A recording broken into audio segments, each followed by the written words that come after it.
ಉತ್ತರ ಕರ್ನಾಟಕದ ಹೆಮ್ಮೆಯ ಪಬ್ಲಿಕ್ ನೆಟ್ವರ್ಕ್ ಸುದ್ದಿ ನಿಮ್ಮ ಮನೆಯ ಬಾಗಿಲವರೆಗೆ. ಪ್ರಶಾಂತ್ ನಾಗ್ನೂರ್ ಇವರ ಸಾರಥ್ಯದಲ್ಲಿ ಪಬ್ಲಿಕ್ ನೆಟ್ವರ್ಕ್ ಟಿವಿ ಕರ್ನಾಟಕ. ನಮಸ್ಕಾರ ವೀಕ್ಷಕರೇ, ನಾನು ನಿಮ್ಮ Prashant S Nagnuri. Public network ವಾಹಿನಿಗೆ ಸ್ವಾಗತ. ಇತ್ತೀಚಿನ ದಿನಗಳಲ್ಲಿ ಡಿಸಿಸಿ ಬ್ಯಾಂಕಿನ ಬೆಳವಣಿಗೆಗಳಾಗಿರ್ಬೋದು, ಕುಂಠಿತಗಳಾಗಿರ್ಬೋದು, ಅಲ್ಲಿ ನಡೆದಿರುವಂಥ ವಿಚಾರಗಳಾಗಿರ್ಬೋದು, ಸಾಕಷ್ಟು ಸಾಮಾಜಿಕ ಜಾಲತಾಣಗಳಲ್ಲಿ ಸದ್ದು ಮಾಡಿರುವಂಥದ್ದು. ಏನು ಸದ್ದು ಮಾಡಿರುವಂಥದ್ದು ಅಂತಂದರೆ, ಅಣ್ಣಾ ಸಾಹೇಬ್ ಜೊಲ್ಲೆ ಅವರು ಹೇಳ್ತಾರೆ, ನಾವು ರೈತರಿಗೆ ಸಾಲವನ್ನು ಕೊಟ್ಟರೆ ನಮ್ಮ ಬ್ಯಾಂಕ್ ಹಿನ್ನಡೆ ಸಾಧಿಸ್ತದೆ. ಕಮರ್ಷಿಯಲ್ ಕೊಡಲಾದ್ರೆ ಬ್ಯಾಂಕ್ ಉಳಿದಿಲ್ಲ. ಅಗ್ರಿಕಲ್ಚರ್ ಲೋನ್ ನೋಡ್ರಿ ಎಷ್ಟಿದ್ರು ಕೂಡ ನಮಗೆ ಲಾಸ್ ಅದ, ಲಾಸ್ ಮೇಕಿಂಗ್. ಆದ್ರೆ ಕೊಡ್ಲೇಬೇಕಂತ ತಿಳ್ಕೊಂಡು ಸರ್ಕಾರ ಪ್ರೋಗ್ರಾಮ್ ಅದ. ಡಿಸಿಸಿ ಬ್ಯಾಂಕ್ ಅದಕ್ಕೋಸ್ಕರ ಅದಂತೂ ಕೊಡ್ಲೇಬೇಕು. ನಾವು ಅದನ್ನ ನಾವು ಎಲ್ಲ ಲೆವೆಲ್ದಾಗ ತರಬೇಕು. ಪ್ರಾಫಿಟ್ ಮಾಡಬೇಕಾದ್ರೆ ನಾನ್ ಅಗ್ರಿಕಲ್ಚರ್, ಶುಗರ್ ಫ್ಯಾಕ್ಟ್ರಿ ಎಲ್ಲ ಲೋನ್ ಕೊಡಬೇಕಾಗ್ತದೆ. ರೈತರಿಗಾಗಿ ಕೃಷಿ ಸಾಲ ಆಗಿರ್ಬೋದು, ಇನ್ನಿತರ ಎಲ್ಲ ಸಾಲಗಳನ್ನು ನಾವು ಏನಾದರೂ ಕೊಟ್ಟಿದ್ರೆ ಬ್ಯಾಂಕಿನ ಬೆಳವಣಿಗೆ ಕುಂಠಿತ ಆಗ್ತದೆ ಅಂಥೇಳಿ ಹೇಳಿಕೆಗಳನ್ನು ಕೆಲವು ದಿನಗಳ ಹಿಂದೆ ಪ್ರೆಸ್ ಮುಖಾಂತರ ತಾವು ಕೊಟ್ಟಿರುವಂಥದ್ದು. ಸನ್ಮಾನಿತರೇ, ತಾವು ರೈತರಿಂದ ದೊಡ್ಡವರಾದವರು. ಯಾಕಂತಂದರೆ ತಾವಾಗಿರ್ಬೋದು, ತಮ್ಮ ರಾಜಕೀಯ ಬೆಳವಣಿಗೆಯೂ ಕೂಡ ಏನು ನೀವು ರೈತರಿಂದ ನಮ್ಮ ಬೆಳವಣಿಗೆ, ನಮ್ಮ ಬ್ಯಾಂಕಿನ ಬೆಳವಣಿಗೆ ಕುಂಠಿತ ಆಗ್ತಾ ಇದೆ ಅಂಥೇಳಿ ಹೇಳಿಕೆಗಳನ್ನು ಕೊಡ್ತಾ ಇದ್ದೀರಲ್ಲ, ಇದು ಸರಿಯಲ್ಲ. ತಾವು ಇದನ್ನು ಎಷ್ಟರ ಮಟ್ಟಿಗೆ ಸಮರ್ಥ ಮಾಡ್ಕೊತಿದ್ದೀರೋ ನಮಗೆ ಗೊತ್ತಿಲ್ಲ. ರೈತರಿಂದ ತಾವು, ತಮ್ಮ ಶ್ರೀಮತಿಯವರು ಒಂದು ರಾಜ್ಯದಲ್ಲಿ ಸಚಿವರಾಗಿ, MLA ಆಗಿ, ತಾವು ಸಂಸದರಾಗಿ ರೈತರಿಂದಲೇ ಕೂಡ ನೀವು ಸಾಧನೆ ಮಾಡಿರುವಂಥದ್ದು. ಇದು ತಮಗೆ ಗೊತ್ತಿರಬೇಕು. ರೈತರಿಂದ ನಾವು ಅನ್ನೋದು, ನಿಮ್ಮಿಂದ ರೈತರಲ್ಲ, ರೈತರಿಂದ ನೀವು ಅನ್ನೋದನ್ನು ನೀವು ಮನದಟ್ಟು ಮಾಡ್ಕೋಬೇಕು. ಜೊಲ್ಲೆ ಅವರೇ, ತಾವು ಕೂಡಲೇ ಪ್ರತಿ ತಾಲೂಕಿನ ರೈತರಿಗೆ ಒಂದು ದೊಡ್ಡ ವೇದಿಕೆಯ ಮೂಲಕ ಕ್ಷಮೆಯನ್ನು ಕೇಳಬೇಕು. ನೀವು ರೈತರಿಗಾಗಿ, ತಾವು ರೈತರಿಗಾಗಿ ಎಷ್ಟೋ ಜನ ಏನೆಲ್ಲ ಸವಲತ್ತುಗಳನ್ನು ಮಾಡ್ತಾರೆ. ರೈತರಿಗೆ ನಾವು ಸಾಲ ಕೊಟ್ಟರೆ ನಮ್ಮ ಬ್ಯಾಂಕ್ ಹಿನ್ನಡೆ ಆಗ್ತದೆ. ಹಾಗಾದರೆ ನೀವು DCC ಬ್ಯಾಂಕಿನಲ್ಲಿ ತಾವು ನಡೆದಿರುವಂಥ ಈ ವಿದ್ಯಮಾನಗಳ ಪ್ರಕಾರ ತಾವು ನೋಡಿರ್ಬೋದು, ಜೈಸೀಲ್ ಶೆಟ್ಟಿ ಅವರಿಗೆ ಕೊಟ್ಟಿರುವಂಥ ಲೋನ್, ಬೆಳಗಾವಿಯಲ್ಲಿ 200 ಕೋಟಿ ಮೌಲ್ಯದ ಸರ್ಕಾರಿ ಜಮೀನು ಲೂಟಿ, ಲೋಕಾಯುಕ್ತ ಮೆಟ್ಟಲೇರಿದ ಭೀಮಪ್ಪ ಘಡಾತ್, ಬೆಳಗಾವಿ ನಗರದ ಸರ್ವೆ ನಂಬರ್ 13/16/3ರಲ್ಲಿ ಹಗರಣವಾಗಿರುವಂಥದ್ದು. ಇದು ಪೊಲೀಸ್ ಗೋಲಿಬಾರ್ ಕಡೆ, ಪೊಲೀಸ್ ಫೈರಿಂಗ್ ಲ್ಯಾಂಡ್, ಈ ಒಂದು ಜಾಗಕ್ಕೆ ಕನ್ನ ಹಾಕಿರುವಂಥದ್ದು. ಅಧಿಕಾರಿಗಳು ಹಾಗೂ ಭೂಗಳ್ಳರ ವಿರುದ್ಧ ದೂರು ದಾಖಲಾಗಿರುವಂಥದ್ದು. ದಾಖಲೆ ತಿರುಚಿ 200 ಕೋಟಿ ಹೊಡೆಯುವ ಸಂಚು ನಡೆಯಿತಾ ಅಂತಕ್ಕಂಥ ಸುದ್ದಿ ಈಗಾಗಲೇ ಸಾಮಾಜಿಕ ಜಾಲತಾಣಗಳಲ್ಲಿ ಹರಿದಾಡಿರುವಂಥದ್ದು.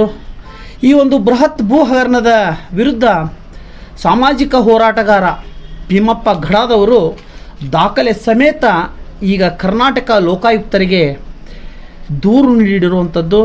ಸಮಗ್ರ ತನಿಖೆ ಈ ಎಲ್ಲ ಆಯಾಮಗಳಲ್ಲಿ ಆಗಬೇಕು ಅಂಥೇಳಿ ಅವರು ಆಗ್ರಹಿಸಿರುವಂಥವ್ರು.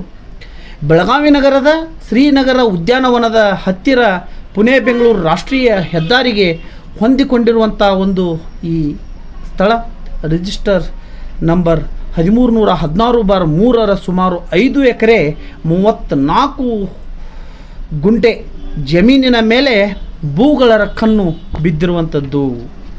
ಈ ಜಮೀನಿನ ದಾಖಲೆಗಳಲ್ಲಿ ಪೊಲೀಸ್ ಗೋಲಿಬಾರ್ ಕಡೆ ಎಂದು ನಮೂದಿಸಲಾಗಿತ್ತು, ಅಂದರೆ ನಮೂದಿ ಇತ್ತು.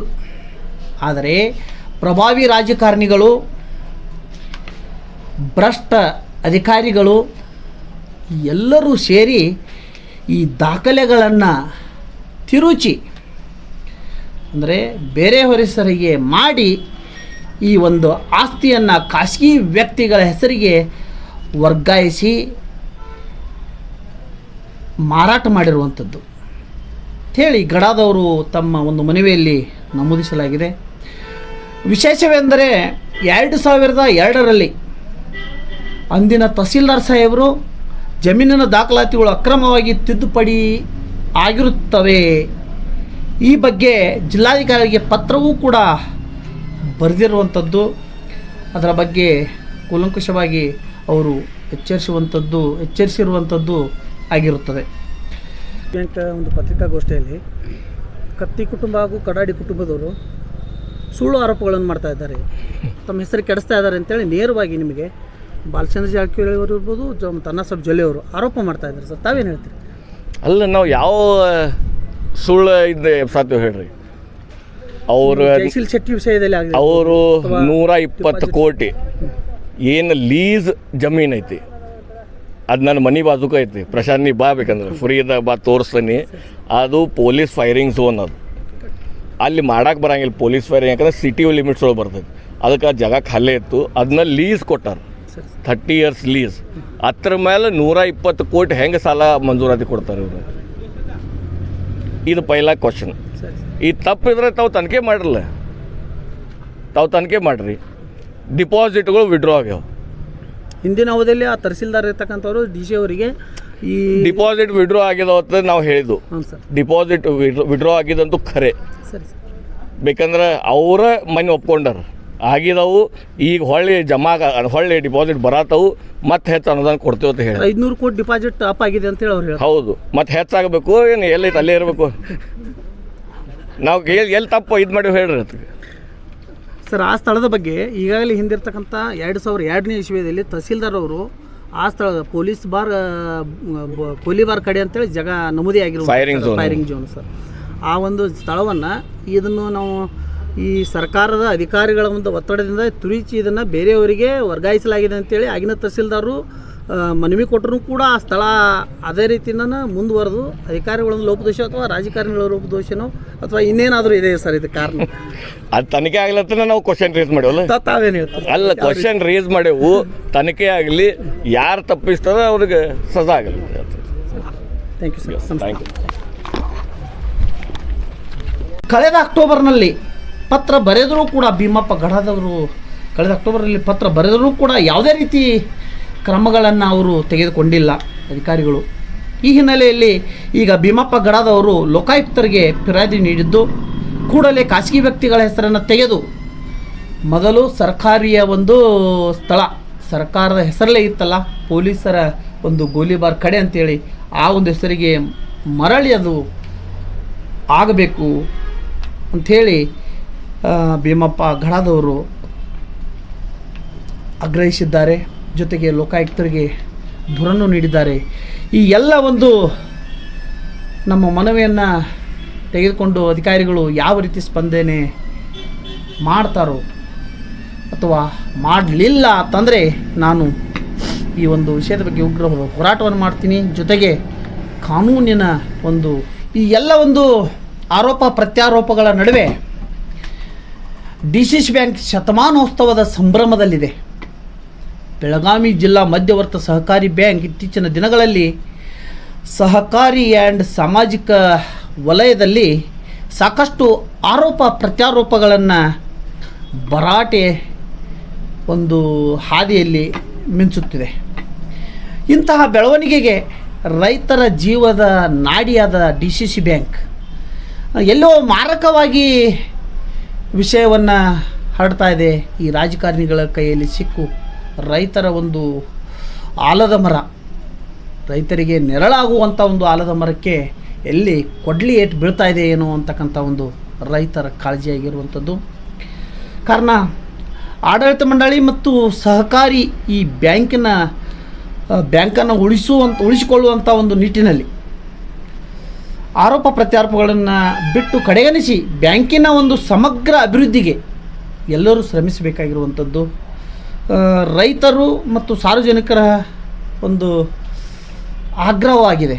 ಏನಪ್ಪ ಅಂತಂದರೆ ಈ ಒಂದು ಬ್ಯಾಂಕನ್ನು ಎಲ್ಲರೂ ಕೂಡಿ ಬೆಳೆಸುವುದು ಬಿಟ್ಟು ತಾವು ಎಲ್ಲೋ ಯಾವ್ಯಾವುದು ಉದ್ಯಮಿಗಳಿಗೆ ಸಾಲ ಕೊಟ್ಟು ಏನೇನೋ ಹಗರಣಗಳ ಒಂದು DCC ಬ್ಯಾಂಕಿನಲ್ಲಿ ಹೆಸರುಗಳು ಬರ್ತಾವೆ ಅಲ್ಲ ಅಂಥೇಳಿ ರೈತರಲ್ಲಿ ಆತಂಕ ಉಂಟು ಮಾಡಿರುವಂಥದ್ದು. ಸಣ್ಣ 1919ರಲ್ಲಿ ಸಹಕಾರಿ ತತ್ವದಡಿ ರೈತರಿಗೋಸ್ಕರ ಪ್ರಾರಂಭವಾದ ಈ ಸಹಕಾರಿ ಬ್ಯಾಂಕು ಈಗ 1 ವರ್ಷದಿಂದ ಉದ್ಯಮಿಗಳಿಗೆ ಬೆಂಬಲವಾಗಿ ನಿಲ್ಲುವ ಮೂಲಕ ಬ್ಯಾಂಕನ್ನು ಬೆಳೆಸುತ್ತಿದೆ ಎಂಬುದು ಹಾಸ್ಯಾಸ್ಪದವಾಗಿದೆ.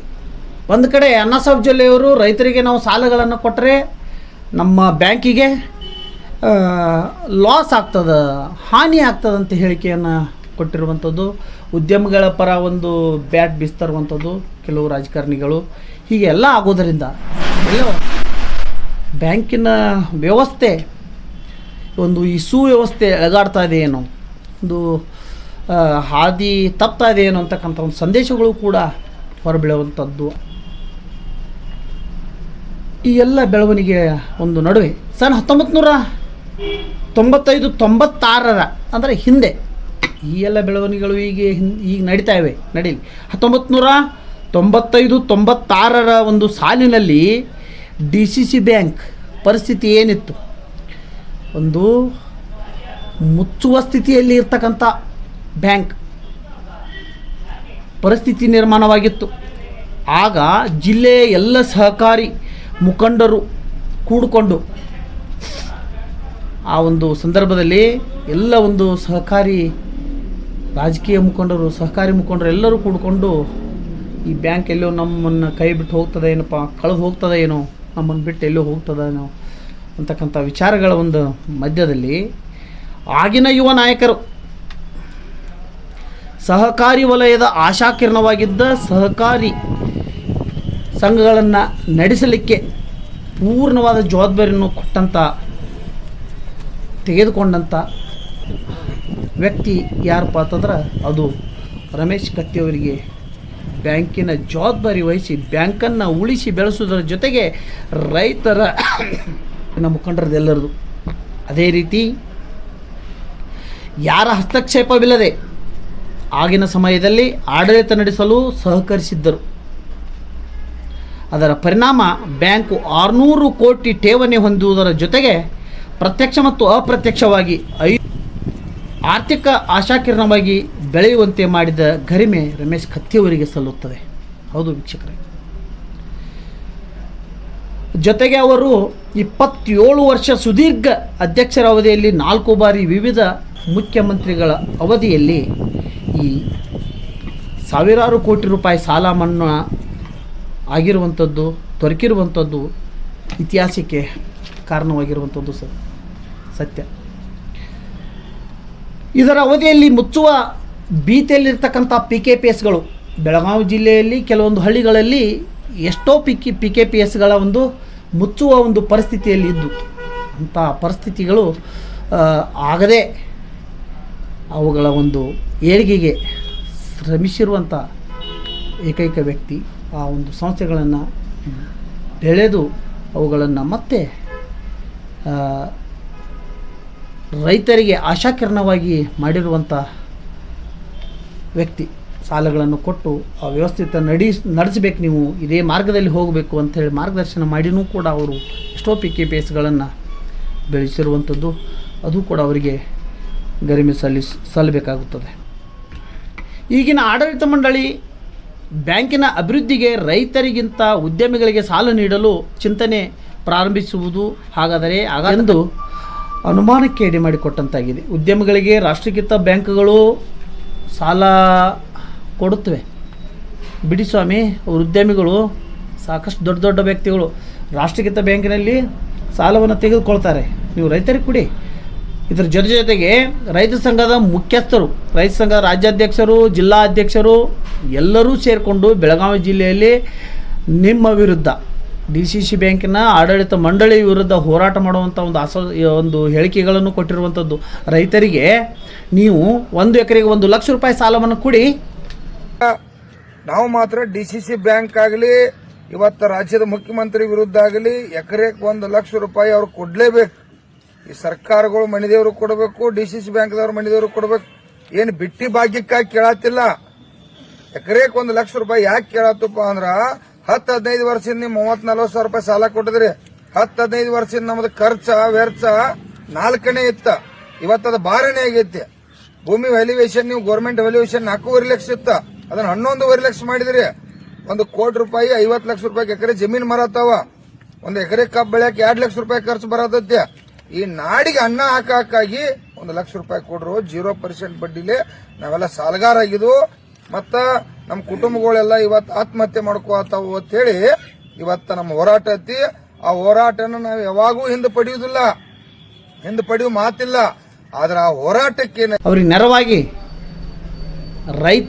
ರೈತರಿಗಾಗಿ ರೈತರಿಗೋಸ್ಕರ ಇರ್ತಕ್ಕಂಥ ಒಂದು DCC ಬ್ಯಾಂಕ್, ಬೆಳಗಾವಿ ಜಿಲ್ಲೆ ಮಧ್ಯವರ್ತಿ ಸಹಕಾರಿ ಸಂಘ ಬ್ಯಾಂಕ್, ಇದು ರೈತರಿಗಾಗಿ ನೀವು ನೆರವು ಮಾಡಬೇಕು. ಇದು ಉದ್ಯಮಗಳಿಗೆ ನೀವು ಸಾಕಷ್ಟು ರಾಷ್ಟ್ರೀಕೃತ ಬ್ಯಾಂಕ್ಗಳಿವೆ, ಊರಲ್ಲಿ ಹೋಗಿ ತಗೋಲಿ ಲೋನ್ನ. ನೀವು ತಪ್ಪು ಹೇಳಿಕೆಗಳನ್ನು ಕೊಟ್ಟು ರೈತರಿಗೆ ಮೋಸ ಮಾಡಿದ್ದಾದರೆ ಮುಂಬರುವ ದಿನಗಳಲ್ಲಿ ನಾವು ಉಗ್ರವಾದ ಹೋರಾಟ ಮಾಡಬೇಕಾಗ್ತದೆ. ರೈತರನ್ನು ಕರೆದುಕೊಂಡು ಬಂದು ರೈತ ಕುಟುಂಬದ ಸಮೇತ ನಿಮ್ಮ ಬ್ಯಾಂಕಿನ ಮುಂದೆ ನಾವು ಹೋರಾಟ ಮಾಡಬೇಕಾಗ್ತದೆ ಅಂತ ಹೇಳಿ ಈಗಾಗಲೇ ಶಶಿಕಾಂತ್ ಗುರೂಜಿ ಅವರು ಹಾಗೂ ರೈತ ಸಂಘದ ಅಧ್ಯಕ್ಷರು, ರಾಜ್ಯಾಧ್ಯಕ್ಷರು, ಹಸಿರು ಸೇನೆ ಮುಖ್ಯಸ್ಥರೆಲ್ಲರೂ ತಮಗೆ ಎಚ್ಚರಿಕೆಯನ್ನು ಕೊಟ್ಟಿರುವಂಥದ್ದು. ಅವು ರೈತರಿಗೆ ಅನುಕೂಲ ಮಾಡಿ ನಮ್ಮ ವಾಹಿನಿ ಮೂಲಕನೂ ಕೂಡ ನಿಮಗೆ ನಮ್ಮದು ಒಂದು ಆಗ್ರಹವಿದೆ. ರೈತರನ್ನು ಮೊದಲು ಮಾಡಿಕೊಂಡು ಅವರ ಒಂದು ಕಷ್ಟ ಸುಖಗಳಿಗೆ ನಿಮ್ಮ ಒಂದು ಆಡಳಿತ ಮಂಡಳಿ, ಬ್ಯಾಂಕ್ ಸಿಬ್ಬಂದಿ ಕೂಡ ಸ್ಪಂದಿಸಬೇಕು, ಅವರಿಗೆ ಸಹಕಾರ ಕೊಡಬೇಕಂತೇಳಿ ನಾವು ನಮ್ಮ ವಾಹಿನಿ ಮೂಲಕ, ಪಬ್ಲಿಕ್ ನೆಟ್ವರ್ಕ್ ವಾಹಿನಿ ಮೂಲಕ ನಾನು ಕೂಡ ಆಗ್ರಹಿಸ್ತಾ ಇದ್ದೀನಿ. ನಾವು ರೈತರ ಪರನೇ, ರೈತರಿಗಾಗಿಯೇ ನಾವು ಚಿಂತನೆ ಮಾಡ್ತಿರುವಂಥದ್ದು. ಈ ಒಂದು ಎಲ್ಲ ರಾಜಕೀಯವನ್ನು ಬ್ಯಾಂಕಿನಲ್ಲಿ ಹಾಕಬೇಡಿ, ರೈತರಿಗಾಗಿ ಈ ಒಂದು ಕೆಲಸ, ಅಭಿವೃದ್ಧಿ ಕೆಲಸ ಆಗಲಿ. ರೈತರೇ ನಡೆಸುತ್ತಿರುವ ಸಹಕಾರಿ ಜಿಲ್ಲಾ ಮಧ್ಯವರ್ತಿ ಬ್ಯಾಂಕ್ ರೈತರಿಗೆ ಉಳಿದುಕೊಳ್ಳಲು ಅಥವಾ ಉಳಿಸಿಕೊಳ್ಳಲು ಹೋರಾಟ ಮಾಡುವ ಸಂಭವ ಎದುರಾಗಬಹುದು. ನಾನು ಆಗಲೇ ಹೇಳಿದೆ, ಈ ಎಲ್ಲ ಅವಕಾಶಗಳಿಗೆ ತಾವು ಎಡೆ ಮಾಡಿಕೊಡದೆ ತಾವು ಆಡಳಿತ ಮಂಡಳಿಯಲ್ಲಿ ನಮ್ಮದು ಒಂದು ವಿನಂತಿ ಅದ, ಎಲ್ಲರೂ ಆಡಳಿತ ಮಂಡಳಿಯವರು ಒಂದು ನಿರ್ಣಯಕ್ಕೆ ಬಂದು ರೈತರಿಗಾಗಿ ತಾವು ಎಲ್ಲ ಅಭಿವೃದ್ಧಿ ಕೆಲಸಗಳನ್ನು ಮಾಡಲಿಕ್ಕೆ ಅವರಿಗೆ ಅನುಕೂಲ ಮಾಡಿ ಕೊಡಿ, ಸಾಲವನ್ನು ಕೊಡಿ ಅಂಥೇಳಿ ನಾವು ಆಗ್ರಹಿಸ್ತಾ ಇದ್ದೀವಿ. ಹಾಗಾಗಿ ಈ ವರದಿಯನ್ನು ಈಗಿನ ಆಡಳಿತ ಮಂಡಳಿ ಗಂಭೀರವಾಗಿ ಪರಿಗಣಿಸಿ ರೈತರ ಹೆಚ್ಚಿನ ಹಣಕಾಸಿನ ನೆರವು ನೀಡುವ ಮೂಲಕ ರೈತರ ಆರ್ಥಿಕ ಬಲವನ್ನು ಸಮರ್ಪಕವಾಗಿ ಬೆಳೆಸಬೇಕು ಎಂಬುದು ನಮ್ಮ ಆಶಯವಾಗಿರುವಂಥದ್ದು. ವೀಕ್ಷಕರೇ, ನಮಸ್ಕಾರ.